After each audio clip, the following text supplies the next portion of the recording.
नमस्कार, मैं श्री प्रकाश। आपका स्वागत है आसाम टीवी। सीमा, भाषा, जाति, धर्म के नाम पर करवाहट फैली, देश टूट रहा है, इसका ताना बाना बिखर रहा है। जरूरत है जन श्रृंखला तैयार करने की, वसुधैव कुटुंबकम की भावना जगाने। आइए इस अभियान में सहभागी बनें।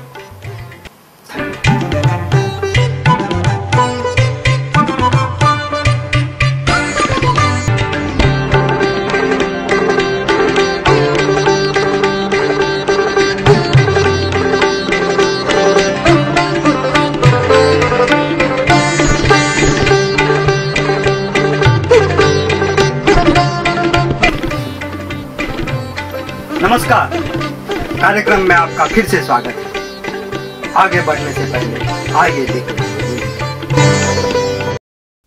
असम में अपराध अनियंत्रित, सरेआम चोरी, डकैती, हत्या, अपहरण, बलात्कार में भी वृद्धि, महिलाएं आतंकित।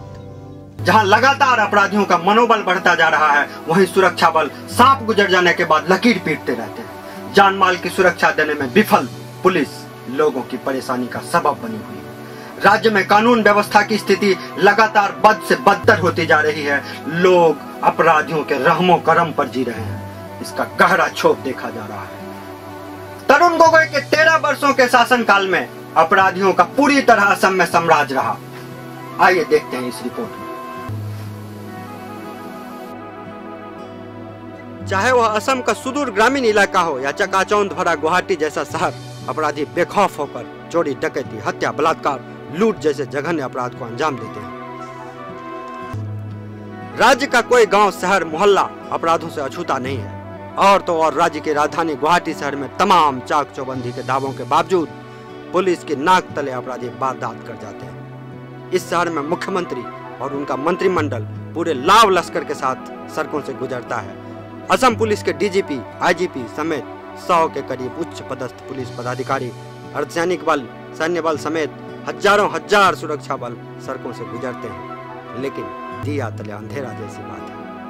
और तो और एमएलए हॉस्टल परिसर तक में अपराधी पहुंचकर अपना काम कर लेते हैं। इससे अधिक शर्मनाक क्या हो सकता है।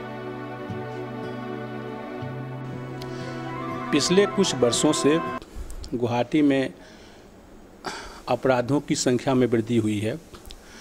और पिछले कुछ वर्षों से पिछले कुछ महीनों से ऐसा देखा गया है कि जो अपराध की जो साधारण घटनाएं हैं, जैसे चोरी हुआ, छिनताई हुआ, तो इस तरह की घटनाओं में वृद्धि हुई है।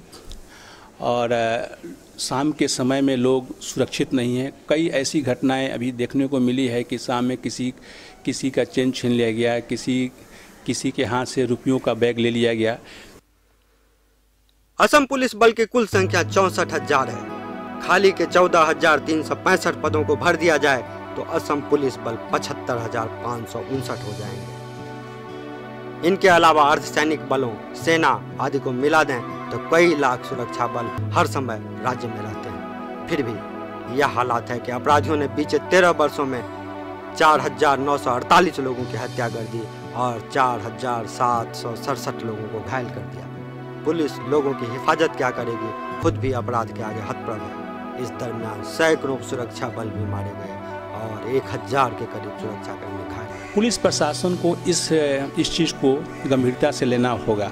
ऐसा नहीं है कि जब कोई ऊपर से ऑर्डर आया, कोई निर्देश हुआ, चाहे बहुत ज़्यादा जैसे इलेक्ट्रॉनिक मीडिया हुआ या प्रिंट मीडिया में जब घटना ज़्यादा ये सब चीज़ आने लगी तो फिर पुलिस एक्शन लेती है, फिर चुपचाप हो जाती है। इन वर्षों में राज्य में चोरी, डकैती, छिनताई, लूट जैसी हजारों हजार घटनाएं साल दर साल होती रही। राज्य का हर नागरिक इससे परेशान है। सबसे अधिक परेशानी महिलाओं को है।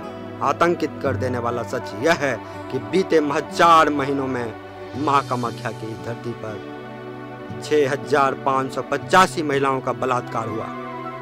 इस सरकार के कार्यकाल में महिलाओं पर अत्याचार सरेआम होता रहा।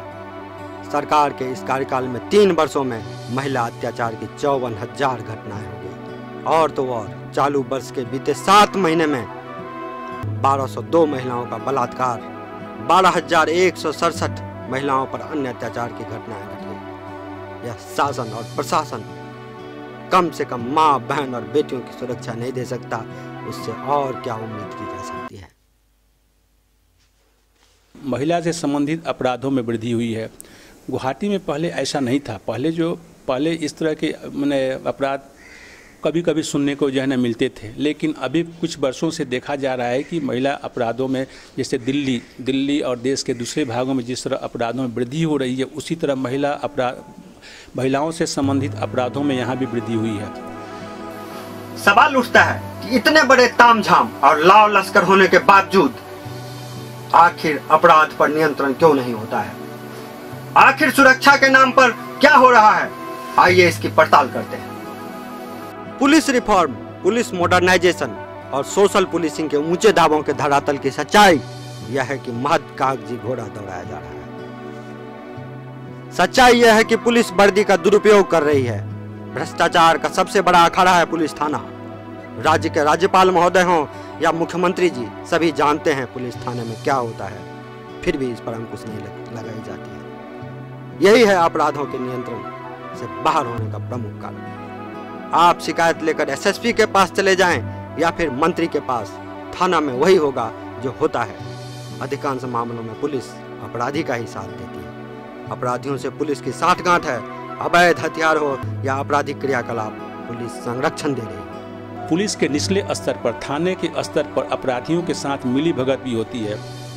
कई पुलिस वाले जानते हुए भी अपराधियों को पकड़ते नहीं हैं, क्योंकि उनके साथ उनकी साठगांठ रहती है, रुपये का लेन देन रहता है। इन सब सारी चीज़ों पर ध्यान देने की ज़रूरत है। अगर पुलिस प्रशासन ऐसे पुलिस अधिकारियों या फिर निचले स्तर के लोगों के खिलाफ कार्रवाई जो है ना करेगी, तो निश्चित रूप से ये उनको अपराधियों के खिलाफ में एक्शन लेने के लिए मजबूर होना पड़ेगा। दूसरी बात ये भी मैं कहना चाहता हूँ कि जनता को भी इस बारे में जागरूक होना पड़ेगा। समय समय पर पुलिस द्वारा यह आरोप लगाया जाता है कि इस तरह की घटनाओं के बारे में जनता हमें सूचित नहीं करती है। तो इसमें जितनी भी सच्चाई हो, जो भी है, लेकिन अगर जनता जागरूक होगी तो पुलिस को भी इस बारे में एक्शन लेने के लिए मजबूर होना पड़ेगा और पुलिस प्रशासन को भी चौकस होने की ज़रूरत है। अगर पुलिस महकमा, अगर पुलिस के उच्च अधिकारी इस मामले में अगर इस मामले को गंभीरता से लेते हैं, तो मुझे लगता है कि थाना या उनके थाने के मातहत काम करने वाले पुलिस के जवान हो या अधिकारी हो, उनको एक्शन लेने पर मजबूर होना पड़ेगा। इसके लिए मतलब राज्य सरकार को भी गंभीरता से आगे आना होगा और अपनी राजनीतिक इच्छा शक्ति का प्रदर्शन करना होगा। कभी कभी क्या होता है कि अपराधियों को राजनीतिक संरक्षण भी जो है ना मिलता है, तो हमारे नेताओं को, हमारे विधायकों को इस बारे में अपने ध्यान रखना होगा कि उनके सामने जनता का हित सर्वोपरि होना चाहिए, अपना राजनीतिक हित नहीं। चाहे वह अर्धसैनिक बलों की तैनाती हो या सैन्य बलों की, थाना के अधीन ही तैनाती की जाती है। ऐसे में स्वाभाविक है कि थाना के रंग में ही रंग जाते हैं सारे सुरक्षा बल। प्राथमिकता के आधार पर यदि थानों को ठीक किया जाए, अपराध पर नियंत्रण सहज ही हो जाएगा। केपीएस गिल के समय में पंजाब पुलिस का हुआ सुधार इसकी मिसाल है। पंजाब पुलिस के जरिए ही पंजाब की तत्कालीन उग्रवाद की जटिल समस्या का समाधान हो सका था। जब तक असम पुलिस को सुधारा नहीं जाएगा, असम में अपराध को नियंत्रित करना संभव नहीं होगा। आवश्यकता है इच्छा शक्ति दिखाने की और कारगर कदम उठाने की, अन्यथा लोगों का पुलिस से विश्वास ही उठ जाएगा और लोग कानून को अपने हाथों में लेने लगेंगे।